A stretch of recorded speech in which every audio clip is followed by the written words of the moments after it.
Hello everyone आज विषयवस्तुटी हूँ महालेखा नियंत्रक और महासमीक्षक controller and auditor general CAG जातीय जाग्रत प्रहरी रूपे कार्य करने भारत महालेखा नियंत्रक महासमीक्षक नाम एक उच्च संवैधानिक पदवी सृष्टि कार्यपालिका द्वारा खर्चर तदारख कर देशर आर्थिक स्वाधीनता अखंडता प्रतिष्ठा जनसाधारण अर्थर सदुपयोग होगी कि ना देखा यार मुख्य उद्देश्य सीएजी मुख्य उद्देश्य बा काग्र मुख्य उद्देश्य हूँ देशर आर्थिक साधुता अखंडता प्रतिष्ठा होगी कि नहीं देखा है।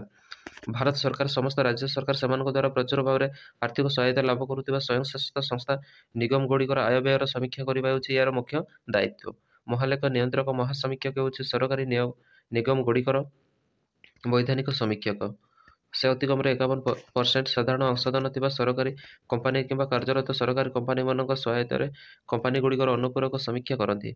लोकपाल संस्थार से होती वैधानिक समीक्षक बा स्टाट्यूटरी ऑडिटर साधारणतः काग बा सीएजी नाम परिचित यह पदवी संस्थाटी देशर सर्वोच्च समीक्षा अनुष्ठान supreme audit institution of India अटे। महालेख नियंत्रक महासमीक्षक द्वारा प्रस्तुत रिपोर्ट राष्ट्रपति राज्यपाल द्वारा यथाक्रमे संसद राज्य विधानमंडल मान उपस्थापन कर आलोचना निष्कर्ष निमंत सरकारी हिसाब समिति पब्लिक अकाउंट कमिटी और सरकारी उद्योग समिति कमिटी ऑफ पब्लिक अंडरटेकिंग को हस्तांतर कराए। संविधान 148 एक धारा अनुसार जड़े भारतीय जड़े महालेख नियंत्रक और महासमीक्षक रे जी कि राष्ट्रपति द्वारा नियुक्त हो से केवल सर्वोच्च न्यायालय विचारपति उद्दिष्ट कारण उपाय ही निज पदवी बहिष्कृत हो पारे। नियुक्ति संवैधानिक कौन निर्दिष्ट योग्यता स्थिर करना निज पदवी कार्यभार संभाड़ा पूर्व राष्ट्रपति किंबा द्वारा नियुक्त कौन व्यक्ति शपथ पाठ करती दरमा अन्य सरकारी संसदर आईन बल स्थिर हुए जहाँ नियुक्ति पर असुविधा है परिवर्तन कर संप्रति सर्वोच्च न्यायालय जड़े विचारपति सहित सामान दरमा पाँच निज पदवी अव्याहत नेबापर से केन्द्र किंबा राज्यर सरकारी अधीन चाकरी पाइपर ना तथा ऑफिस कर्मचारी दरमा भत्ता पेंशन भारत ऑफिस प्रशासनिक अर्थ बाबद को समस्त देय भारत संचित पांठि कंसोलिडेट फंड ऑफ इंडिया व्यहित हुए मान चार्ज एक्सपेंडिचर हिसाब से प्रदान कर स्वाभाविक कार्यकाल 6 वर्ष मात्र 65 वर्ष उपनीत हेले कार्यकाल समाप्त नहेले पदवी त्याग करने को कार्यकाल समाप्त होगा पूर्व राष्ट्रपति निजर इस्तीफा प्रदान करती प्रमाणित दुर्व्यवहार किंबा अक्षमता प्रोवाइड मिसबिहेवियर अन इनकैपेसिटी कारण राष्ट्रपति पदच्युत कर पदच्युत पृथक भाव में संसदर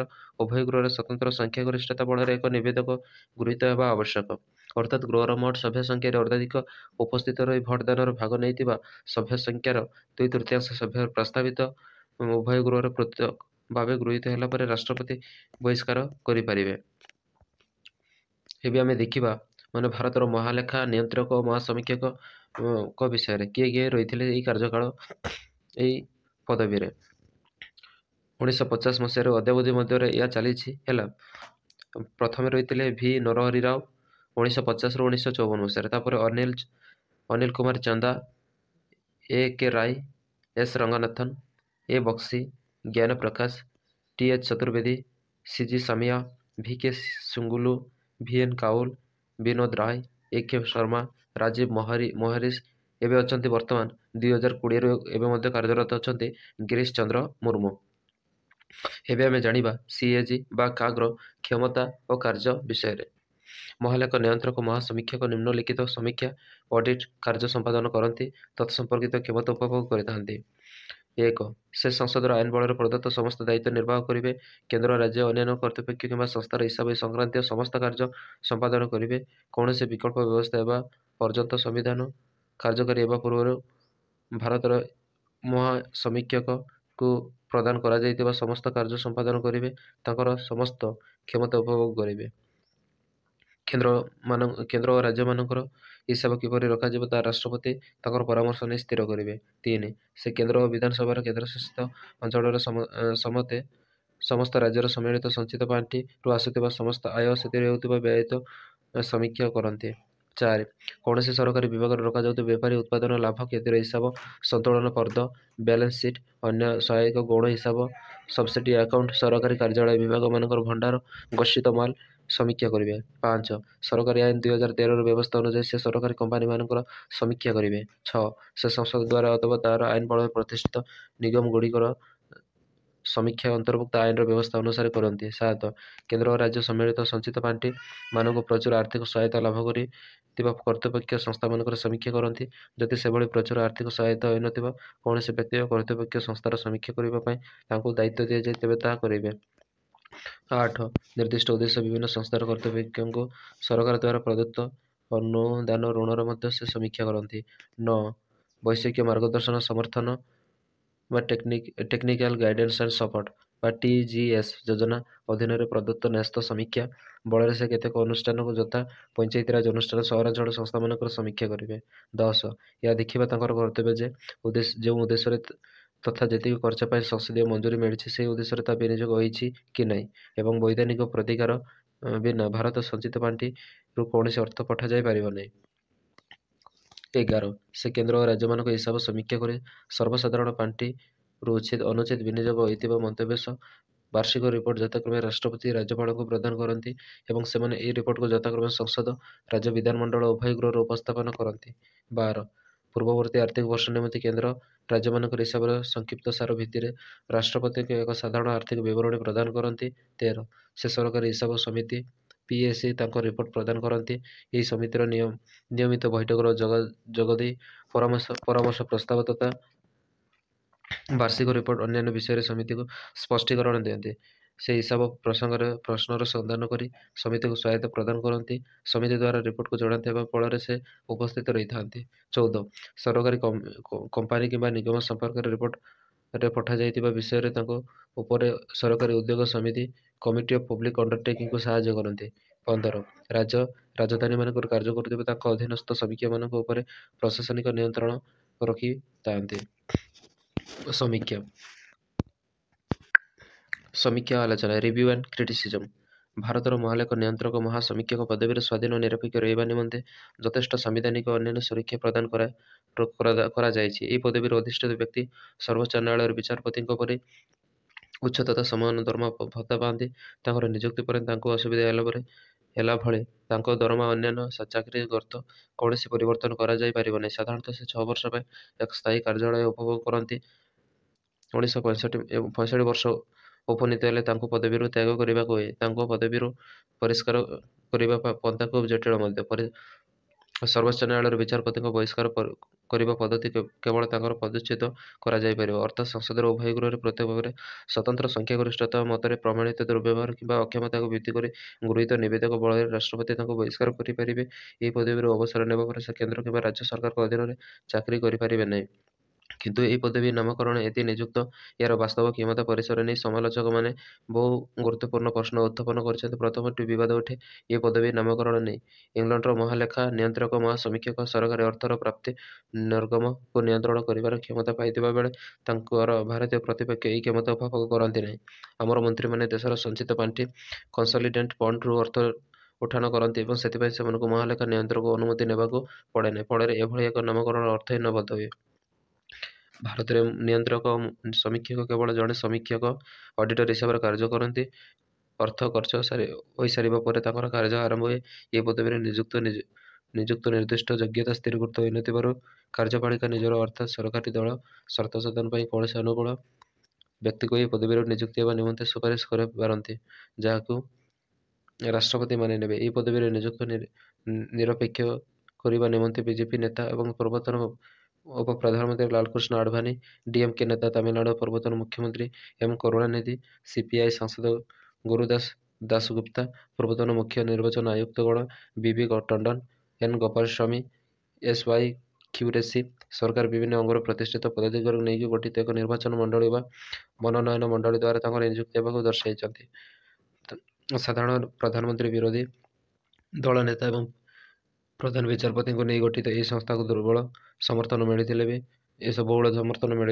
ବି ଏହାକୁ ଏଡ଼େଇ ଚାଲିଛନ୍ତି। ମହାଲେଖ ନିୟନ୍ତ୍ରକ ମହାସମୀକ୍ଷକ ଅବସର ପରେ କୌଣସି ସରକାରୀ ପଦପଦବୀ ଯୋଗାଇ ପାରିବେ ନାହିଁ ବୋଲି ସାମ୍ବିଧାନିକ ବାରଣ ସହିତ ଏହି ପଦବୀରେ ପଦସ୍ଥ ପ୍ରଥମ ବ୍ୟକ୍ତି ଶ୍ରୀ V ନରହରିରାଓ ଅବସର ପରେ 1956 ମସିହାରେ ଆନ୍ତଃରାଷ୍ଟ୍ରୀୟ ବ୍ୟାଙ୍କର କାର୍ଯ୍ୟନିର୍ବାହୀ ନିର୍ଦ୍ଦେଶକ ଏକ୍ଜିକ୍ୟୁଟିଭ ଡାଇରେକ୍ଟର ଅଫ୍ ଇଣ୍ଟରନ୍ୟାସନାଲ ବ୍ୟାଙ୍କର ନିର୍ଦ୍ଦେଶକ ରୂପରେ କାର୍ଯ୍ୟ କରିଛନ୍ତି। ସେହିପରି ତାଙ୍କର ଉତ୍ତରାଧିକାରୀ ଏହି ପଦବୀର ଦ୍ୱିତୀୟ ପଦାସୀନ ବ୍ୟକ୍ତି ଶ୍ରୀ ଅଶୋକ ଚନ୍ଦା ଅବସର ପରେ ତୃତୀୟ ଅର୍ଥ ଆୟୋଗର ଅଧ୍ୟକ୍ଷ ସମେତ ଅନ୍ୟାନ୍ୟ ସରକାରୀ ପଦବୀରେ ଅଳଙ୍କୃତ କରିଥିଲା। ସପ୍ତମ ପଦାସୀନ ବ୍ୟକ୍ତି ଟି.ଏନ୍. ଚତୁର୍ବେଦୀ ଅବସର ପରେ ବିଜେପି ସାଂସଦ, କର୍ଣ୍ଣାଟକ ଓ କେରଳର ରାଜ୍ୟପାଳ ହୋଇଥିଲେ। ସେହିପରି ଏକାଦଶ ପଦାଧିକାରୀ ଶ୍ରୀ ବିନୋଦ ରାୟ 1971 ମସିହାରେ ଅଧିନିୟମକୁ ସଂଶୋଧନ କରି ସରକାରୀ ପାଣ୍ଠି ଲାଭ କରୁଥିବା ସମସ୍ତ ବେସରକାରୀ ଓ ସରକାରୀ ଭାଗୀଦାରୀଗୁଡ଼ିକୁ ତଥା ପଞ୍ଚାୟତ ରାଜ ଅନୁଷ୍ଠାନ ସମିତିକୁ ମହାଲେଖା ନିୟନ୍ତ୍ରକ ମହାସମୀକ୍ଷକ ଯାଞ୍ଚ ଅଧୀନକୁ ଆଣିବା ପାଇଁ ପ୍ରସ୍ତାବ ଦେଇଥିଲେ ମଧ୍ୟ ସରକାର ଏହାକୁ ଗ୍ରହଣ କରିନାହାନ୍ତି। ଅତୀତରେ ମଧ୍ୟ ପଦାଧିକାରୀମାନେ ସରକାରକୁ ମାଗିଥିବା ପ୍ରାୟ 30% ଦଲିଲ ଦେବାକୁ ସରକାର ମନା କରିଦେଇଥିଲେ, ଯାହା ସନ୍ଦେହଜନକ। ସରକାରୀ ଅର୍ଥରେ ଅପବ୍ୟୟ, ବେଆଇନ ଖର୍ଚ୍ଚ, ତୋଷରପାତ ଆଦି ଅନିୟମିତତା ଦର୍ଶାଇ ମହାଲେଖ ନିୟନ୍ତ୍ରକ ମହାସମୀକ୍ଷକ ରିପୋର୍ଟ ଦେଇଥିଲେ ମଧ୍ୟ ସରକାରୀ ହିସାବ ସମିତି ତାଙ୍କର ସମସ୍ତ ରିପୋର୍ଟ ଉପରେ ଚୂଡ଼ାନ୍ତ ନିଷ୍ପତ୍ତି ନେବା ସହିତ ଏହି ସମିତିର କେବଳ ରାଜନୈତିକ ବ୍ୟକ୍ତିମାନେ ପୂର୍ବରୁ ରିପୋର୍ଟ ଗୁରୁତ୍ୱ ହ୍ରାସ ପାଇବା ପରେ ଉପଯୁକ୍ତ କାର୍ଯ୍ୟାନୁଷ୍ଠାନ ମଧ୍ୟ ହୋଇପାରେ। ଏହା ସତ୍ତ୍ୱେ ସ୍ମରଣ କରାଇ ଦିଆଯାଇପାରେ ଯେ ବଫର୍ସ ଥବ କାରବାର ହୋଇଥିବା ଦୁର୍ନୀତି ଦର୍ଶାଇ ମହାଲେଖ ନିୟନ୍ତ୍ରକ ମହାସମୀକ୍ଷକ ଶ୍ରୀ ତ୍ରିଭୁବନ ନାରାୟଣ ଚତୁର୍ବେଦୀ ଦେଇଥିବା ରିପୋର୍ଟ ଭିତ୍ତିରେ 1998 ମସିହାରେ ତତ୍କାଳୀନ ପ୍ରଧାନମନ୍ତ୍ରୀ ରାଜୀବ ଗାନ୍ଧୀ ସରକାର ବହୁ ଅସୁବିଧାର ସମ୍ମୁଖୀନ ହୋଇଥିଲେ।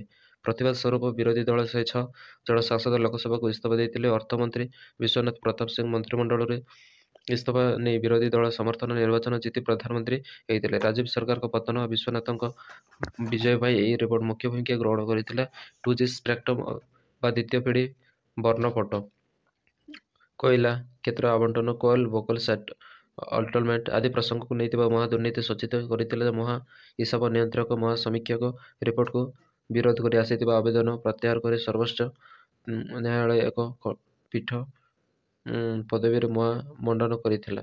କାଗ ବା ସିଏଜି ଜଣେ ମୁନବୋଝି କିମ୍ବା ଜଣେ ହିସାବ ରକ୍ଷକ କିମ୍ବା ସେଭଳି କିଛି ନୁହନ୍ତି। ସେ ହେଉଛନ୍ତି ସାମ୍ବିଧାନିକ ପ୍ରାଧିକାରୀ ଯିଏ ରାଜସ୍ୱ ଆବଣ୍ଟନ ଏବଂ ଅର୍ଥନୀତି ସମ୍ପର୍କୀୟ ବିଷୟଗୁଡ଼ିକର ପରୀକ୍ଷା ନିରୀକ୍ଷା କରିପାରିବେ। କ୍ୟାଗ ହେଉଛନ୍ତି ପ୍ରମୁଖ ସମୀକ୍ଷକ ଯାହାର କାମ ହେଉଛି ଅର୍ଥନୀତି, ସରକାରୀ ସମ୍ବଳ ବ୍ୟବହାର, ଫଳପ୍ରଦତା, ଦକ୍ଷତା ଭିତରକୁ ପ୍ରବେଶ କରିବା।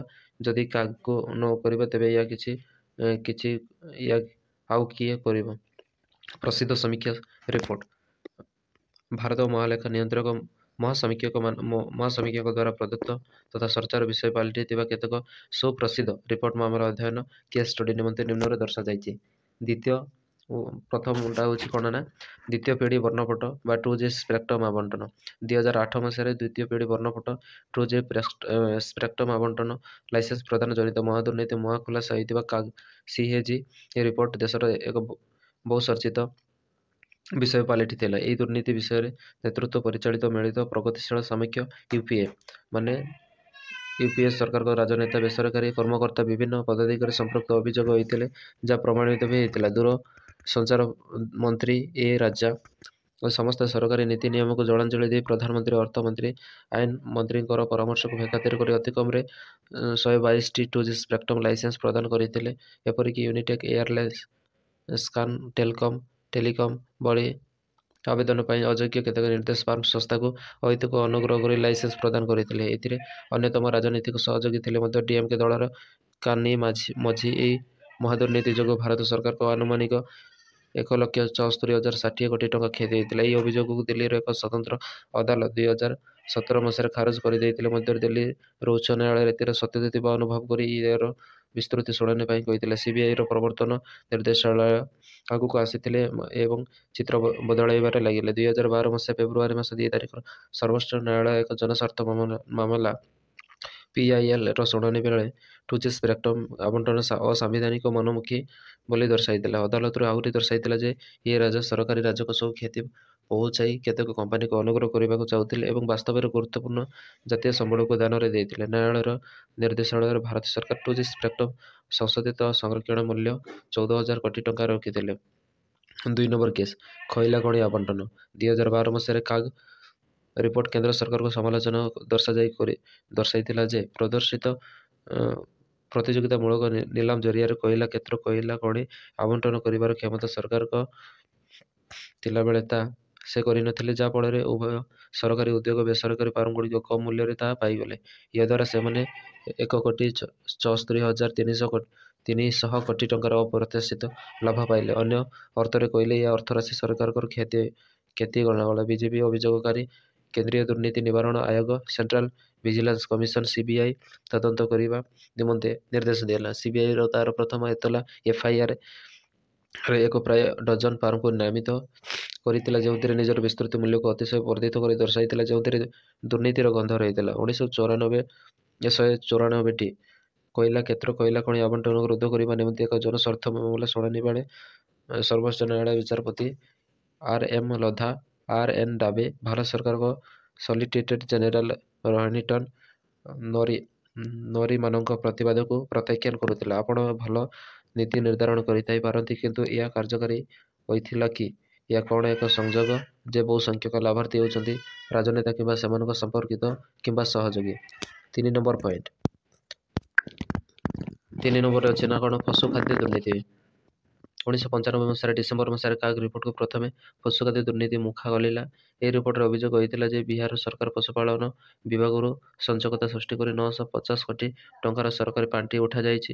ପଶୁ ଖାଦ୍ୟ ଓ ଔଷଧ ଯୋଗାଣ ବାବଦକୁ ତାହାର ପ୍ରତିବାଦ କରାଯାଇଥିଲା ବୋଲି ଦର୍ଶାଯାଇଛି। ବାସ୍ତବରେ ଏଭଳି କୌଣସି ପଶୁ ଖାଦ୍ୟ ଏବଂ ଔଷଧ ଯୋଗାଣ ହୋଇନଥିଲା। ପରବର୍ତ୍ତୀ କାଳରେ ପାଟନା ଉଚ୍ଚ ନ୍ୟାୟାଳୟର ଆଦେଶ ମୁତାବକ CBI ଘଟଣା ତଦନ୍ତ କରି 63ଟି ମାମଲା ଦାୟର କଲା। ଏପର୍ଯ୍ୟନ୍ତ ଅନେକ ଅଭିଯୁକ୍ତ ଦଣ୍ଡିତ ହୋଇସାରିଥିଲା ବେଳେ ଆଉ କେତେକ ମାମଲା ବିଚାରାଧୀନ ଅଛି। ଶେଷ ପଏଣ୍ଟ କ'ଣ ନା Krishna Godavari D6 gas block ଦୁର୍ନୀତି। 2011 ମସିହାରେ କାଗ ରିପୋର୍ଟ ଦର୍ଶାଇଥିବା ପ୍ରକାରରେ ଗ୍ୟାସ୍ ଉତ୍ପାଦନରେ ତୀବ୍ର ହ୍ରାସ ଓ ନିୟମ ଉଲ୍ଲଂଘନ କାରଣରୁ ତୈଳ ନିୟନ୍ତ୍ରଣାଳୟ ମୁକେଶ ଅମ୍ବାନୀ କମ୍ପାନୀ 700 କୋଟି ଟଙ୍କାର ଜରିମାନା ଲାଗୁ କଲା ଏବଂ ଭାରତ ପେଟ୍ରୋଲିୟମ ସହିତ ତାର 7200 କୋଟି ଟଙ୍କାର କାରବାରକୁ ଅନୁମୋଦନ କଲାନି। Ambani company Reliance group of industrial ସରକାର ଉପରେ ପ୍ରବଳ ଚାପ ପକାଇଲେ, ଏପରିକି ଜୟପାଳ ରେଡ୍ଡୀଙ୍କ ଭଳି ଜଣେ ସଚ୍ଚୋଟ ମନ୍ତ୍ରୀ ବିଭାଗକୁ ଅନ୍ୟତ୍ରରେ ବଦଳି କରିବାରେ ବି ସକ୍ଷମ ହେଲା। D6 ଗ୍ୟାସ୍ କ୍ଷେତ୍ରର ଆୟର ମୋଟ 90% ଖର୍ଚ୍ଚ ଦର୍ଶାଇ ମାତ୍ର 1% ସରକାରକୁ ପ୍ରଦାନ କରି ଅବଶିଷ୍ଟ 9% ହିସାବରେ କମ୍ପାନୀ ନିଜେ ସୁରକ୍ଷିତ। ବାସ୍ତବରେ ଏଥିରେ ସରକାର ପ୍ରଚୁର ଲାଭ କରିଥିବା ବେଳେ ସରକାର ପ୍ରବଳ କ୍ଷତି ସହିଥିଲା। ଏହା ଥିଲା କମ୍ପ୍ଟ୍ରୋଲର ଅଡିଟର ଜେନେରାଲଙ୍କ ବିଷୟରେ CAG ବିଷୟରେ। ଧନ୍ୟବାଦ।